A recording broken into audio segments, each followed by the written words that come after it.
성범죄 피해자가 개인정보 보호하는 방법에 대해서 알아보겠습니다. 성범죄 피해자의 인적사항이 문제되는 경우 크게 두 가지죠. 형사 그리고 민사죠. 가해자를 신고해서 처벌받게 하는 형사 절차 과정이나 위자료 소송으로 손해배상을 받는 민사 절차의 과정에서 많은 피해자분들은 자기의 인적사항이 외부에 공개되는 걸 두려워합니다. 우선 형사부터 말씀을 드리겠습니다. 경찰 조사 받으실 때 성범죄 피해자분들 자기 실명이 외부에 공개되는 것 꺼려지실 수 있죠. 그 경우에 가명으로 조사를 받으시기 바랍니다. 가명 조사가 언제 의미가 있냐면 가해자가 피해자의 이름을 모를 때 의미가 있죠. 경찰 범죄 수사 규칙에 따르면 피해자의 성명, 연령, 주소, 직업 등 신원을 알 수 있는 인적사항을 기재하지 않을 수 있습니다. 이때 피해자로 하여금 조서 등의 서명도 가명으로 하게 되고 간인 및 날인은 무인으로 하게 됩니다. 다만 이러한 인적사항 기재 생략은 선택사항입니다. 수사관이 먼저 제안하지 않더라도 신청하시면 됩니다.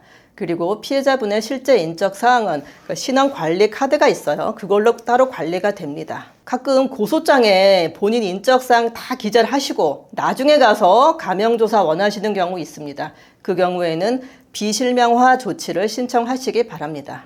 가명은 제한이 없어요. 좋아하는 연예인 이름으로 김희선 이렇게 하기도 하고 흔한 이름으로 하기도 하고 지연 이렇게 성을 안 붙이기도 합니다.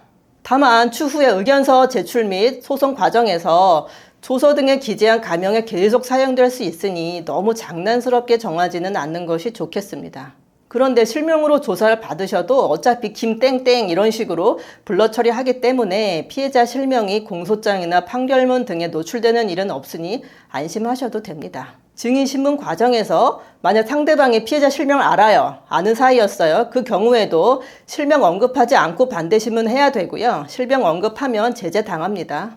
성범죄 피해자가 성범죄 이외에 추가로 고소할 수 있는 방법에 대해서 알아볼게요. 만약 그럼에도 불구하고 형사소송 과정에서 피해자의 인적사항이 유출되면 어떻게 해야 될까요? 만약 형사 절차에서 피해자의 개인정보를 불법적으로 알아내서 피해자에게 연락을 해요. 그 다음에 합의 요청할 경우 피해자의 개인정보 유출로 인한 2차 피해가 발생한다면 개인정보보호법 위반이 될 수 있습니다. 또한 피해자는 범죄에 대한 증인이기 때문에 가해자가 증인인 피해자를 찾아가서 보복하거나 합의해달라고 면담을 강요하거나 위력을 행사할 경우 특가법에 의해 처벌받고요. 범죄 신고자 등의 인적사항을 공개할 경우 특정범죄 신고자 보호법에 의해 처벌받을 수 있습니다. 아동 청소년 피해자나 그 보호자를 상대로 합의를 강요하면 아청법에 의해 처벌받을 수 있습니다.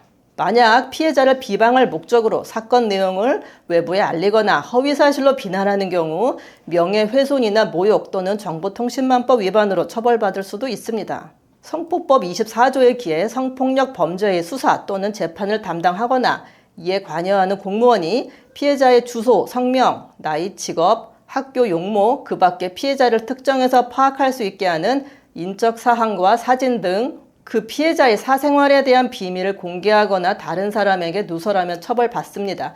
따라서 최근에는 형사 절차 과정에서 인적사항이 노출되는 일은 거의 없습니다. 사실 이래서 성범죄 사건에선 피해자나 가해자 모두 변호사가 절대적으로 필요한 겁니다. 양측 모두에게 이런 행동은 해서는 안 돼요 라고 미리 알려주고 서로 직접 접촉하는 걸 차단하는 그런 완충작용을 해줄 사람이 필요합니다.